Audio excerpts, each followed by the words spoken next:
पहला चीज हम धर्म बहुत सारे लोग कह रहे हैं कि धर्म धंधा है, आपके नजर में क्या है? पब्लिक की बात है ना भैया।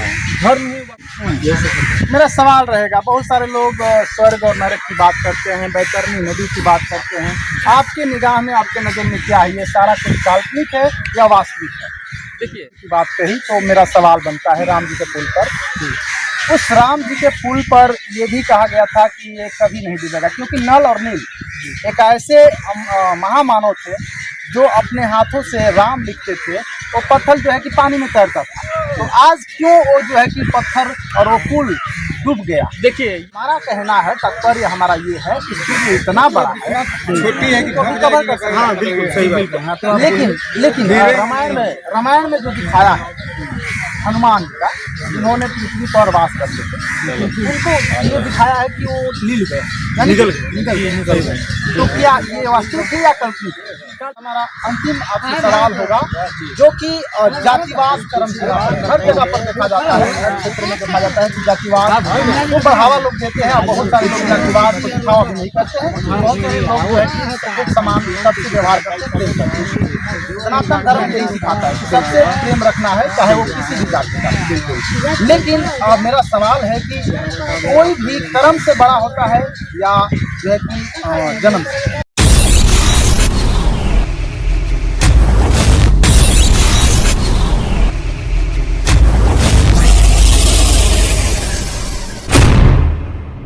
नमस्कार, आप देख रहे हैं पब्लिक की बात। पब्लिक की बात में आप सभी का स्वागत है। मैं हूं सुरेश सागर। जैसे कि मैं अभी उपस्थित हूं बलिया जिला के उमरपुर दियर में। जी हाँ, ये भगवान आप देख रहे हैं, ये चारों तरफ से नदी से घिरा हुआ है। वो भी कौन सा नदी? भारत का सबसे बड़ा नदी गंगा नदी। गंगा नदी से ये घिरा हुआ है, चारों तरफ जल ही जल है और हम अभी बीच में उपस्थित हैं। हमारे साथ जुड़ रहे हैं ये नवयुवा हैं, इनसे हम बातें करेंगे। सबसे पहले परिचय से स्टार्ट करेंगे। सबसे पहले नाम बताइए आप। मेरा नाम राहुल पांडे है जी। और वर्तमान में हम शिवसेना के जिलाध्यक्ष हैं, विश्वामित्र सेना के बूथ कमेटी में। यानी कि शिवसेना और विश्वामित्र सेना दोनों एक ही पंथी है, कह सकते हैं।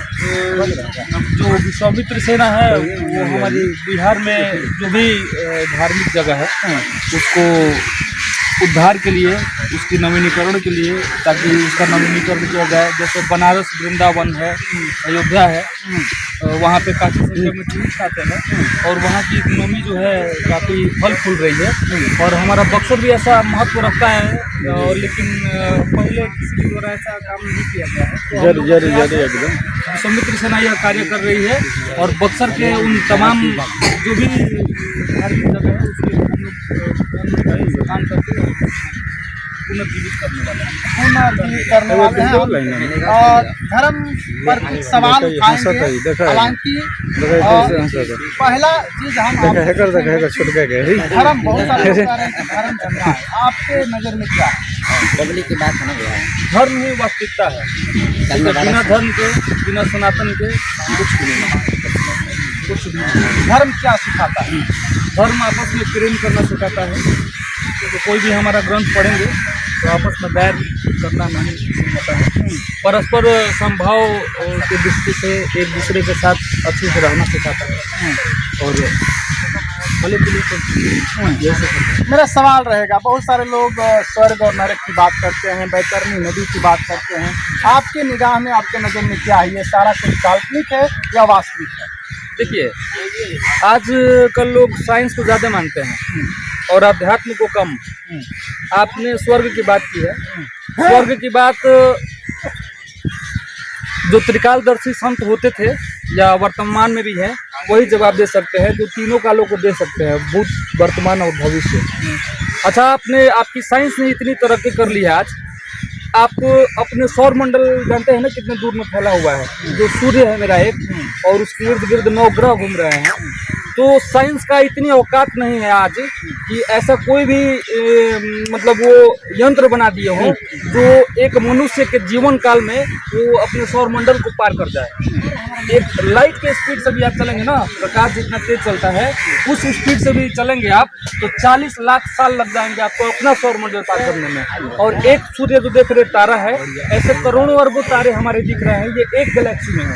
और एक गैलेक्सी जैसा ही अरबों खरबों गैलेक्सी है। तो आप सोच सकते हैं कि ब्रह्मांड कितना बड़ा है और कितना मूर्खतापूर्ण बात है कि सनातन पे लोग सवाल उठाते हैं। आज नासा 150 साल पहले इतना डेवलप किया और डेवलप करने के बाद अरबों खरबों रुपए का यंत्र लगाए, तब जाके चंद्र ग्रहण और सूर्य ग्रहण की वो बात बताते हैं बहुत खोजबीन करके। हमारा हजारों साल पहले पंडित जी का पत्र देखे ना 10 रुपये मिलता है, उसमें सटीक लिखा रहता है कि चंद्र ग्रहण कब पड़ेगा, सूर्य ग्रहण कब पड़ेगा, सदियों से आता है। तो आप सनातन को कैसे बात कर सकते हैं? आज क्यों नहीं कैलाश पर्वत को कोई फतेह कर दिया, चढ़ गया, जो हिंदू धर्म में रखा गया है। और पहले लोग राम जी के पुल को भी काल्पनिक बताते थे, नासा के सैटेलाइट के द्वारा खोजा गया। और आप राम जी के पुल की बात कही तो मेरा सवाल बनता है, राम जी के पुल पर, उस राम जी के पुल पर ये भी कहा गया था कि ये कभी नहीं डूबेगा, क्योंकि नल और नील एक ऐसे महामानव थे जो अपने हाथों से राम लिखते थे। वो पत्थर जो है कि पानी में तैरता था, तो आज क्यों वो जो है कि पत्थर और वो पुल डूब गया? देखिए, ये हमारे और आपके बस की बात नहीं है इसका जवाब देना, इसके लिए तमाम वैज्ञानिक है। फिर भी हम आपको बता देते हैं कि वो कनेक्टेड करके जो संरचना बनाई गई है, और इतने हजारों वर्षों, मतलब रामायण हुए कितने वर्षों बीत गए, तो उतने वर्षों के बाद आप देखते हैं डे बाई डे प्रतिदिन समुद्र का जलस्तर बढ़ता जा रहा है। इस प्रकार वो साँचा अभी पानी से अभी हो सकता है भविष्य में और भी ऊपर है। और अभी तो भारत से आप जाते हैं वहाँ दर्शन करने तो काफी दूर तक तो हालांकि जैसे जैसे पानी का स्रोत बढ़ेगा, जैसे जैसे स्तर बढ़ेगा जल स्तर, तो उस पुल को भी बढ़ना चाहिए ना, क्योंकि पुल पानी पर तैरता था, पानी पर तैरता था, ये ना कि पुल नहीं तैरता था, पत्थर तैरता था। हाँ, मैं इसमें थोड़ा सा मेरा नाम दीपक तिवारी है। मैं इस चीज़ का जहाँ तक मैं अपना अनुमानित आपको बयान देना चाह रहा हूँ, इसमें ये होता है कि हम कोई भी युग का अंत होता है, हर युग का अंत होता है, चारों युग का अंत हुआ, कलयुग का भी अंत होगा। तो आने वाले युग में सतयुग आने वाला युग है, तो उस युग के आरंभ होने में हमें एक नए तरीके से युग जो भी देवी देवताओं द्वारा बनाया जाएगा, उसमें वो एक नए तौर तरीके से शुरू होगा। और ये कलयुग के अंत होते होते ही वो खत्म होगा। आज भी आप पूर्ण रूप से कैसे कह सकते हैं कि वो डूब गया? अगर वो डूब गया तो आप देखेंगे, हम तो नहीं देखा है। नहीं,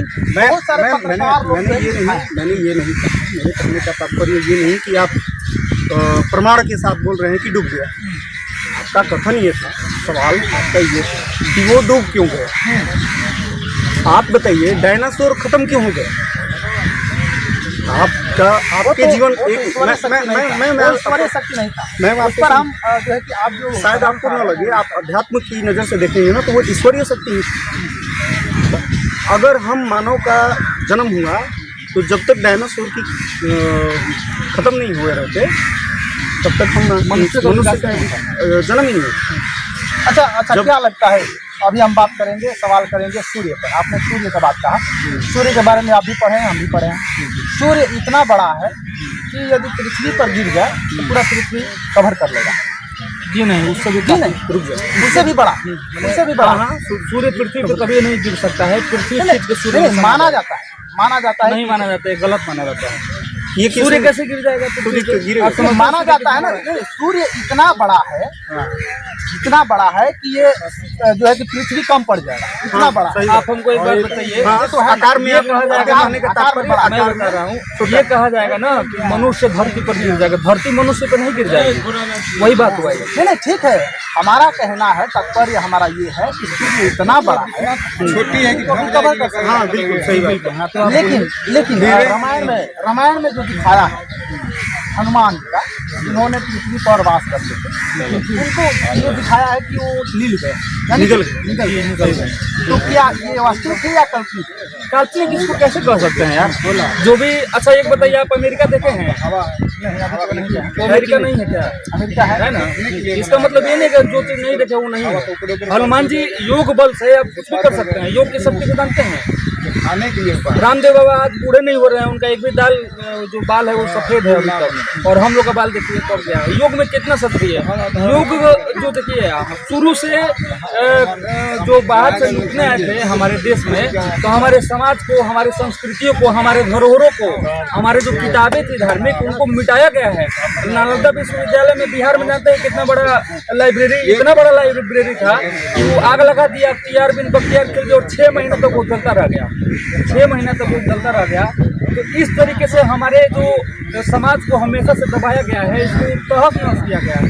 और आज हम लोग खुद ही पे सवाल उठा रहे हैं, योग में वो शक्ति है कि आप उससे कुछ भी कर सकते हैं। आज भी लोग बड़े बड़े योगी हैं जो मानते हैं कि योग के माध्यम से अपने शरीर को छोटा और बड़ा भी कर सकते हैं। तो बजरंगबली जी बहुत बड़े योगी थे, वो अष्टनिधि नवनिधि के दाता। तो आज देखा जाए कि गवैनिया गांव पर हम चलेंगे, जो कि आपने कहा गवैनिया गांव मैं इसमें एक पानी में डूब गया, जिसमें भोलेनाथ का मंदिर भी था, महावीर जी का भी मंदिर था। वो शक्ति कहाँ गया कि जो कि पानी में कवर हो गया? देखिए, आप थोड़ा सा अपना जो आप सवाल कर रहे हैं, हम लोग के धर्म में ये भी लिखा गया है ना कि कलयुग का अंत होगा, और लोग एक ऐसा समय आएगा, ये पहले से लिखित है, एक ऐसा समय आएगा जब आदमी आदमी में प्रेम नहीं रह जाएगा, अपने ही सनातन पर सवाल उठाएंगे, गंगा जी सूख जाएंगी, गर्मी के दिन में देखते हैं ना सूख जाती है। ये सब पहले से लिखा हुआ है। हमको एक बात बताइए, द्वारका में जो मंदिर है उड़ीसा में, तो हवा इस तरह बहता है और झंडा उसका विपरीत बहता है, कैसे? कोई वैज्ञानिक क्यों नहीं वहाँ पे आके आप खोज करके बता दिया वहाँ पे क्या शक्ति है ऐसा कि हवा के विपरीत दिशा में वहाँ का झंडा बहता है? आप क्या मानते हैं? गंगा बलशाली है या शंकर? दोनों का अपना अपना स्थान है, ठीक है। कोई बलशाली नहीं है एक दूसरे से ज्यादा, ठीक है।